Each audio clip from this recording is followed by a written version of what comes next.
Judgment Day for the Big Ten. MarkRogersTV and ProFootballCentral.com on the big non-conference matchups on Saturday, most involving the Big Ten Conference, specifically against the Pac-12. Interesting matchups that will tell us a lot about the strength of the Big Ten, trying to rebound from a subpar 2012 and really a subpar last 3 or 4 seasons. The decline started sometime around 2006, 2007. I frankly believe that the Big Ten took too much of a hit for big game losses by Ohio State that really trickled down and really affected the entire league's perception nationally, when in fact the league was performing against the SEC's best in the other bowl games and performing very well overall in non-conference play. But no excuses last season except for the disclaimer.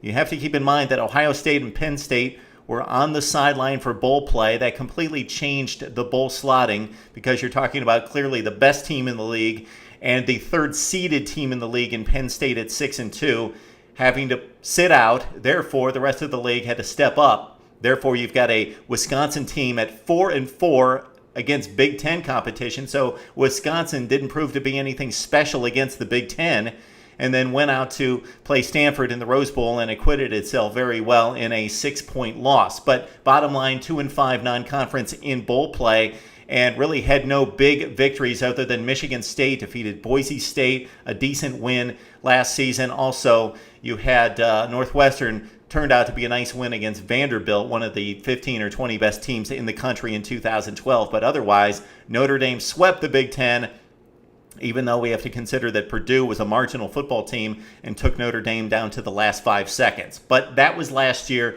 The Big Ten did not play well. I believe that this is it's very close, but possibly the second best league in the country. But we will start to find out some things today.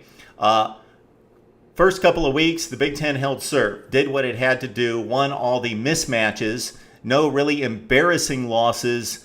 And of course, Michigan defeating Notre Dame was a huge win. Penn State over Syracuse, a nice win. Northwestern also a win over Syracuse.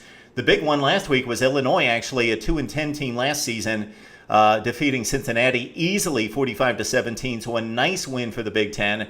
But we're going to learn a whole lot coming up on Saturday because we've got Nebraska and UCLA.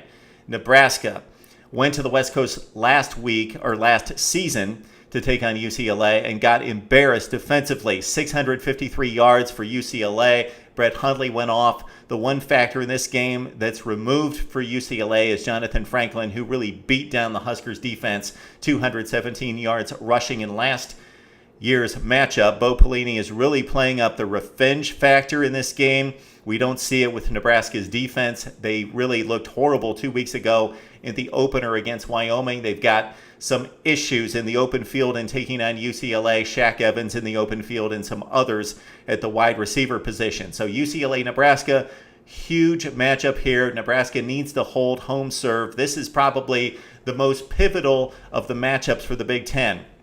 Because the other ones, there's some disclaimers out there. Wisconsin going to Arizona State, that would be a huge win for the Big Ten. And certainly these programs are on even playing field in terms of the third, fourth best team in each league going against each other. But a difficult assignment for Wisconsin, going out west, playing a night game at Arizona State. The Sun Devils with a blackout assigned for Saturday night, so they're going to really be amped for this matchup. But Wisconsin usually does well non-conference. Don't always win the games, have lost 3 consecutive Rose Bowls, but never got embarrassed. Took it down to the last series each time. And really throughout the 2000s, throughout even going back to the 1990s, Wisconsin has done well against the SEC and other non-conference foes. Their big loss last season out of conference was that trip to Oregon State when we thought the Beavers were a bad football team. They turned out to go 9-3, but the Wisconsin upset loss really was the harbinger of things to come for the Big Ten in 2012. So Wisconsin at Arizona State. We would expect Arizona State to hold home serve there and win the football game, but a 5.5-point favorite at home. Wisconsin could do some real good things for the Big Ten in winning that game at Arizona State. But those two are toss-ups. I think Nebraska really needs to win at home against UCLA, especially considering what happened last year. Wisconsin goes to Arizona State. This an interesting matchup, certainly. Interested to see if Wisconsin can match up in regards to speed. Arizona State's got a stifling defense. Ohio State, Cal, no-brainer. Big Ten has to win this game. You're talking about the best team in the league versus a mid-range at best Cal team. But I don't expect this to be easy for the Buckeyes. I think they're a much superior team overall, and that will prove out over the long haul, the long season. But going to the West Coast for a night game, a 4 o'clock game on the West Coast, Braxton Miller got nicked up last week. Cal's a 16-point underdog, but they played Northwestern extremely close a couple weeks ago, 30-30 with about 5 or 6 minutes left. So we expect the Buckeyes to have some issues, but it would really be a disaster for the Big Ten if Ohio State goes to Cal and loses. So that has to happen. The kind of house money game for the Big Ten is the Illinois game hosting Washington. Nothing expected of the Illini this season. They already have one in the bank over Cincinnati, 45-17 last week. Now they take on Washington, and the Huskies looked very impressive 2 weeks ago in the opener against Boise State, winning by 32. They're a top 20 team, so if Illinois got to look respectable, but if they pull off a win at home against Washington, that's huge for the Big Ten.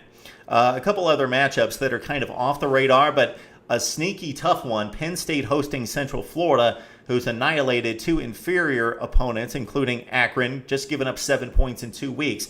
But Penn State only like a 5.5-point favorite in that game at home against Central Florida. Again, Penn State 2-0 right now, and defeating Syracuse was a big win for the Big Ten a couple weeks ago. Also, you've got Iowa State, and if you match up these programs year to year, Iowa clearly superior. But obviously the program has fallen on hard times the last 3 to 4 years since winning the 2010 Orange Bowl over Georgia Tech. So Iowa goes from being a top 15 to 20 program, and they've really slid into that 40 to 50 range in recent years, coming off of 4-8 last season. Already a loss out of conference to Northern Illinois by 3, and Iowa needs to win this game over Iowa State. That would not be a huge deal for the Big Ten, but it just needs to hold serve here. And again, we're using the tennis analogies like crazy, but Iowa's got to beat Iowa State. They're only a 2.5-point favorite there. Then we also have Indiana and Bowling Green. This one, a toss-up. Indiana lost as a 2-touchdown favorite against Navy. Bowling Green put a hurting on a Tulsa team that was the Conference USA champion last year and Liberty Bowl champion. 34-7. So I would expect, if I had to lay my mortgage, Bowling Green's going to defeat Indiana, but that basically a toss-up and not a huge deal for the Big Ten. But Indiana, it would be nice if Indiana defeated Bowling Green for you Big Ten fans. Okay, those are the matchups. Michigan should have no issue with Akron. So there's a few cakewalks out there, but basically this is showdown weekend for the Big Ten, specifically against the Pac-12. We would love to hear what you have to say about the Big Ten Conference. Is this conference still down? Is it coming back? The recruiting has been decent, especially obviously with Ohio State and Michigan in recent years.